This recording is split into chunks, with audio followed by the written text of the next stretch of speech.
Peggy alias Peron, satu dari 3 buron yang masuk ke dalam daftar pencarian orang untuk kasus pembunuhan Vina dan Eki, ditangkap di Bandung, Jawa Barat. Dia ditangkap setelah 8 tahun menjadi buron bersama dengan Andi dan Dani.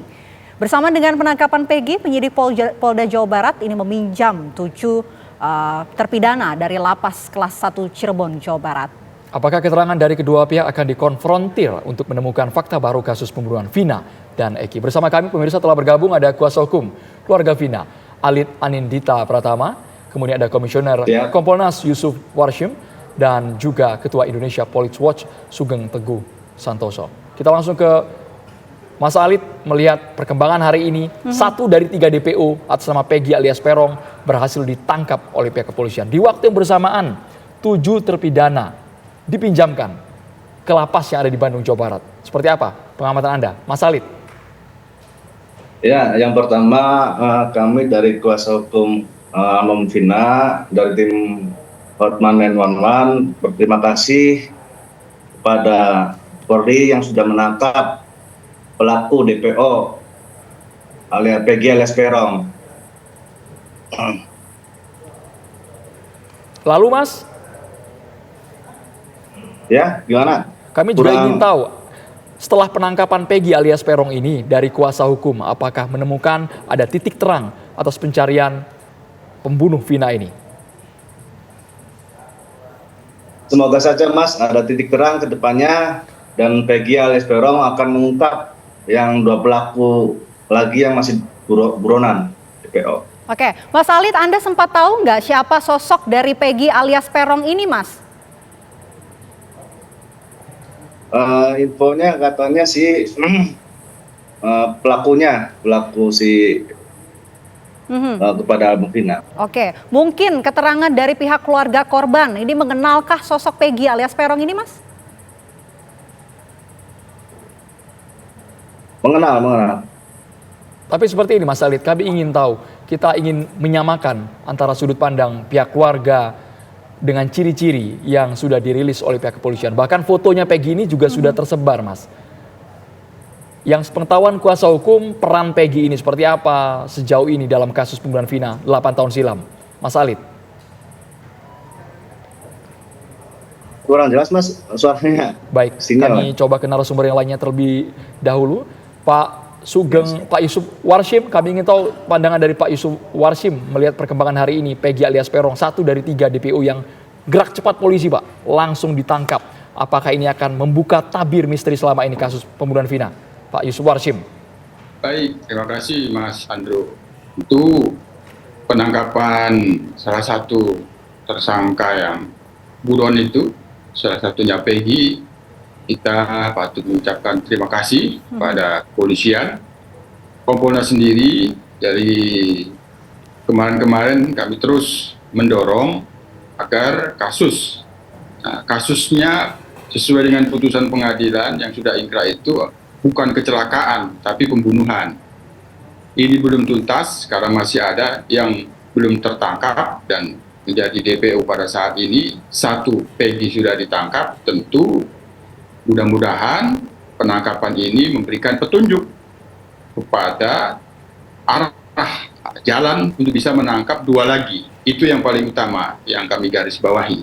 Yang kedua, penangkapan ini nanti kan tentu akan diperiksa apakah ada yang dikatakan keterangan baru atau bukti baru untuk memperkuat memang pembunuhan atau yang selama ini masih ditanyakan menjadi catatan terkait dengan dugaan pemerkosaan itu ada atau tidak.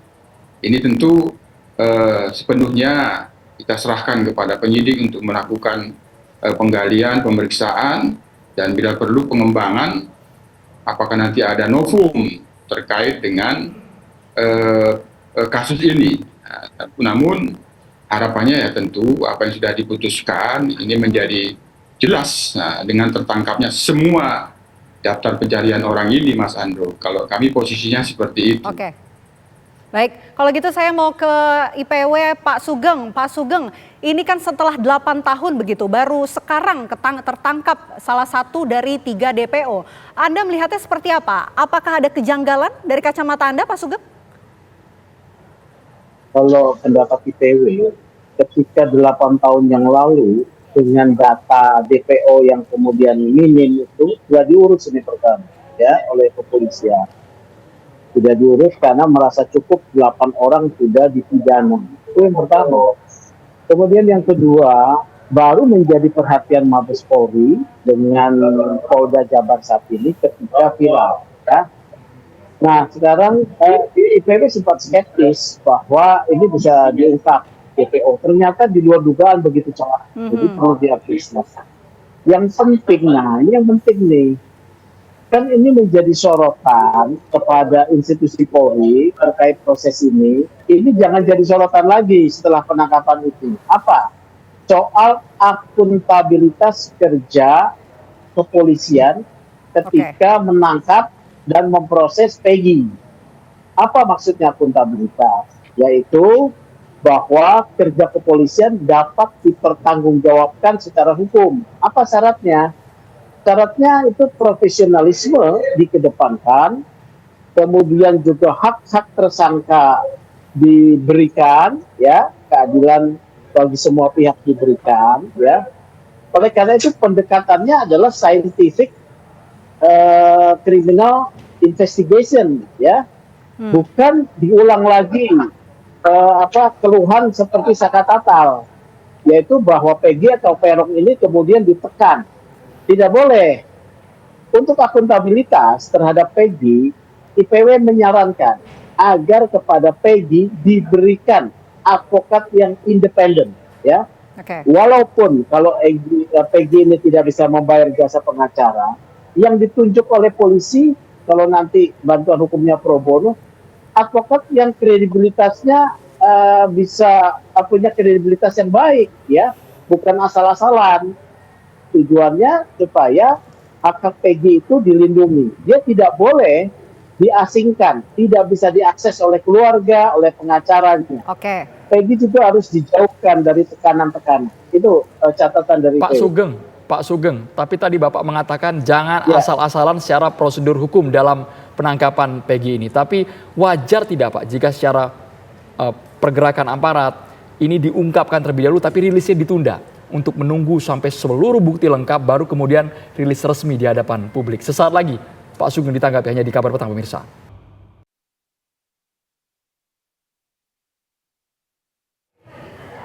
Kita kembali ke Pak Yusuf Warsim terlebih dahulu. Pak Yusuf Warsim ini juga banyak pihak yang bertanya, 8 tahun buron, tapi setelah rilis foto 3 DPO dalam kurang dari sebulan, akhirnya 1 DPO ini tertangkap atas nama Peggy alias Peron, Pak Yusuf Warsim. Ini hal yang lumrah, yang wajar dalam prosedural aparat penegakan hukum, Bapak? Dalam pantauan Kompolnas, sementara kami belum mendapatkan klarifikasi yang komprehensif, masih sebagian saja. Nanti barangkali minggu depan kami akan ke Polda Jabar. Ini bukan baru sekarang, ini sudah di dalam pantauan sebelum-sebelumnya, hanya petunjuk-petunjuknya yang masih mengalami kesulitan. Nah, hanya kebetulan dalam beberapa waktu kita terakhir ini ada 3 pekan sudah kan viral. Kami sendiri juga Kompolnas kan sudah memang meminta mendorong secepatnya. Hanya apa yang dilakukan oleh penyidik ini kan bisa saja ada informasi-informasi tambahan, termasuk kan di media sosial itu kan cukup luar biasa dari netizen. Nah, itu kan juga bisa membuka tabir-tabir yang selama ini dialami kesulitan ke penyidik. Nah, soal tidak adanya sketsa dalam perkembangan terakhir mungkin kami juga bisa memahami untuk untuk kenyamanan dalam proses pencarian agar tidak bias, itu bisa kita pahami. Tapi nanti Mas Andro, kami sendiri kan masih menunggu klarifikasi secara lengkap dan komprehensif apa sebenarnya hambatan-hambatan yang paling utama tertundanya untuk bisa ditangkap 3 tersangka ini dari dulu baru bisa sekarang. Tapi sekali lagi penangkapan Peggy pada saat ini harus tetap prosedur dan nanti juga harus tetap prosedural. Kami berikan jempol dulu. Oke, kalau gitu saya mau kembali ke Mas Alit. Mas Alit mungkin sudah bisa mendengar suara kami dengan jelas. Mas, ini apa yang kemudian akan dilakukan oleh pihak keluarga korban, dalam hal ini keluarga Vina begitu, setelah 1 dari 3 DPO ini ditangkap? Apakah kemudian akan melakukan pengecekan langsung ke pihak kepolisian bersama dengan Peggy alias Peron ini? Mas Alit? Informasi akan untuk mengecek langsung yang tertangkap oleh Peggy alias Peron. Baik, selain itu Mas Alit, kami juga ingin tahu sejauh ini berkas-berkas yang dikumpulkan oleh tim kuasa hukum keluarga Vina terkait 3 DPO ini, apakah memang sudah dipastikan memang betul ada orang-orang ini? Memang betul ada 3 DPO, bahkan kemarin kami sempat dengar bukan 3 katanya, lebih dari itu Mas Alit. Ada 4, Mas Alit. Yang kami dengar informasi kata memang ada 3, cuman yang lagi diselidiki dengan lagi diobrolin dengan pihak lain sama kuasa hukum. Oke, Mas Alit, berarti sebelumnya yang dikatakan bahwa ada 4 DPO, kemudian 1 DPO ini dihilangkan tanpa alasan yang jelas, itu tidak mendengar hal tersebut, Mas Alit? Kurang jelas, Mbak. Oke, Mas Alit, sebelumnya dikatakan katanya ada 4 DPO, Mas. 1 dihilangkan tanpa alasan yang jelas. Bagaimana, Mas? Iya, diduga ada 4, tapi kita belum tahu informasinya ya, belum jelas. Kayaknya 3, Tom. Belum jelas.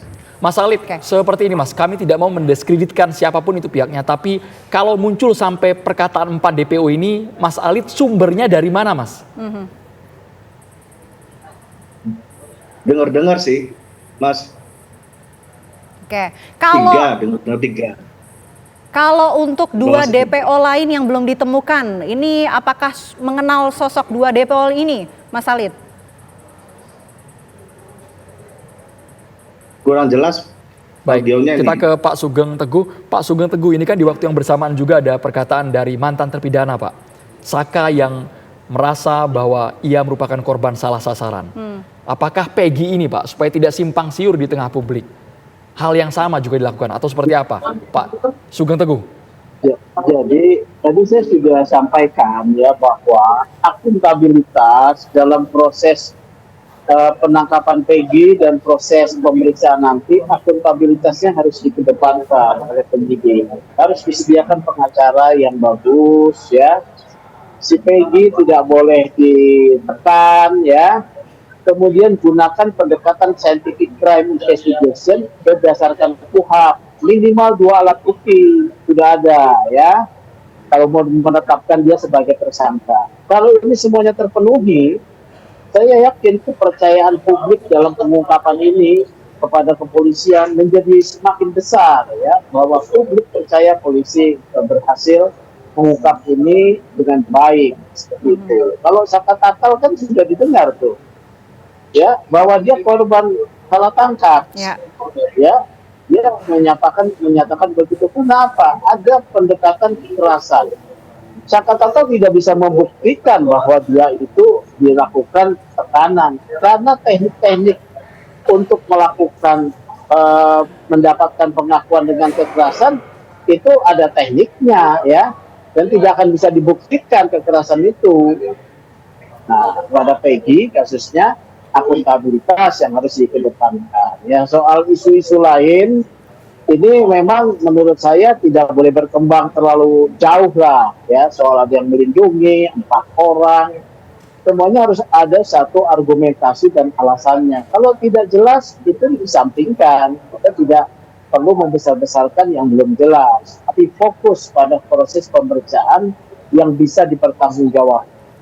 Demikian. Oke, saya mau ke Pak Yusuf kalau begitu. Pak Yusuf, langkah ke depannya ini apa? Kalau kita lihat, mungkinkah selanjutnya ini akan dilakukan konfrontir antara DPO yang sudah ditemukan, yakni Peggy alias Peron bersama dengan 7 terpidana lain, Pak Yusuf?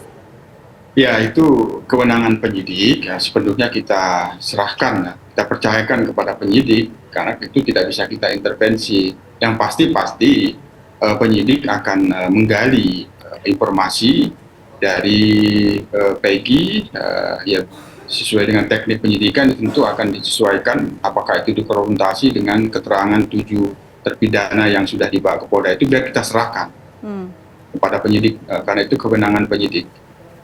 Pak Yusuf, tapi yang menggegerkan publik adalah bukan hanya pernyataan Saka Tatal yang merasa salah tangkap, tapi dia dulu merupakan korban penganiayaan, dipaksa untuk mengaku, Pak.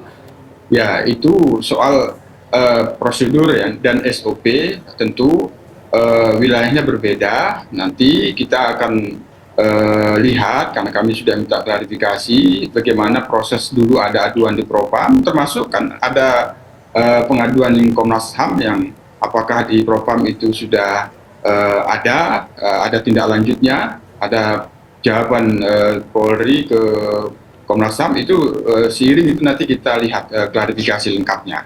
Itu tentu terkait dengan keadilan dan hak-hak tersangka pada waktu itu nanti kita lihat. Oke, apakah akan didalami Pak untuk Saka Tatal ini mengingat 7 terpidana ini dilakukan pemeriksaan ulang di Polda Jawa Barat, Pak Yusuf?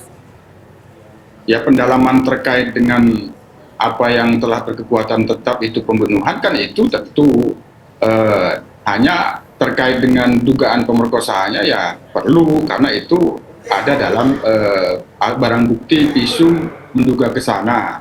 Yang kedua terkait dengan prosedur yang dimaksud oleh pengakuan terakhir Tatal, ada salah tangkap, ada pemaksaan untuk mengaku, nanti itu terkait dengan prosedur dan SOP tentu wilayahnya ada pada Propam yang pada waktu itu apabila diadukan kita akan lihat bagaimana tindak lanjutnya. Tapi yang pasti itu menjadi catatan Kompolnas untuk diberikan penjelasan dan klarifikasi.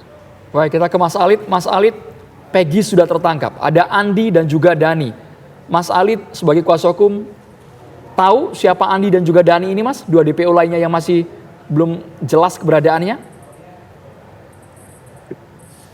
Kurang jelas, Mas. Mas Alit tahu Andi dan juga Dani, 2 DPO yang masih buron? Menurut info katanya teman-teman kumpulannya dengan si Peggy alias Peron itu, Mas, Andi dan Dani. Oke, bagaimana dengan keberadaannya Mas? Apakah masih berada sama seperti Peggy dan juga Peron yang di Jawa Barat?